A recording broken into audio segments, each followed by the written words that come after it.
Hi, this is Mindy with Magnolia Textures, and this video is to show you how to use the double matte action. The double matte action will put a smaller mat on the inside and a larger mat on the outside. So I'm going to show you first how to load the action. Once you purchase the action, you'll have it saved somewhere on your hard drive. You're going to come up to this window and make sure your actions panel is open by clicking on this action panel. If your action is not already loaded, to load this particular action, you would right click on these bars on the top here. I'm sorry, left click, and then go to load actions. Then you'll go and find where you put your action and you'll click on it and click on load. Since mine's already loaded, I'm just going to cancel. Okay, so in this action, I do have two separate actions, one for high resolution and one for web. The reason I have web is because sometimes people, they've already saved their action, their image down to, something like 1200 by 800 at 72 dpi. Or if you haven't done that yet, I know a lot of people like to post on Instagram and Facebook and stuff. If you've already saved your image down, you can run this one, the web size. But if not, and you want to just run it on your original image, you can do that.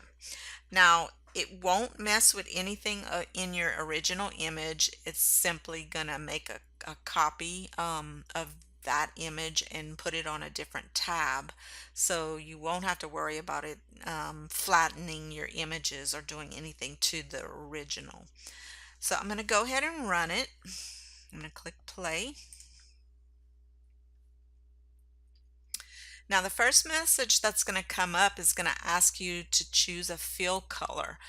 And that's going to be to put inside the inside mat, which is mat 1, and that's the first layer of the mats. So when you hit continue, it's going to go straight into the fill box, but you don't necessarily have to do anything with that because you have a color picker and you can go and color pick from the image to make sure that your mats kind of coordinate with the image that you're working with. So that's what I like to do. I like to click from the image so the images will look okay. So click OK, and then it'll ask you the same thing for mat 2. You're going to hit continue, and then your color picker will come up.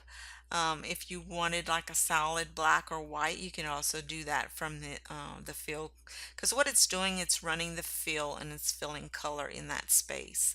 But I want to pick from the image. I'm going to pick a darker color. I like to do light and dark on my mats. Whether, the inside's dark or the outside's dark, just one of them make the other, lighter, just to have some contrast. So in this case, I'm going to pick like maybe like a bluish gray. I'm going to click OK. And then it's done.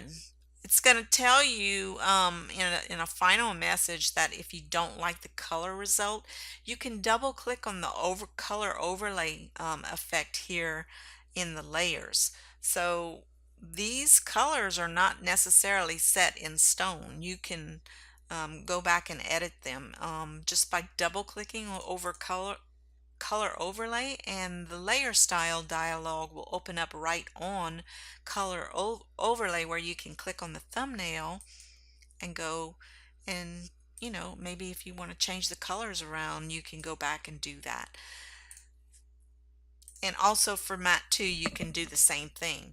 So when you're done, I would suggest maybe saving this down to a PSD file, so that if you ever wanted to come back to this image with this frame and you wanted to change the colors to a different color, let's say you wanted to show a client their walls are a certain color, and you say they may want you to put 2 specific colors in the mats, you can at least show them a little mock-up of it by using this little action.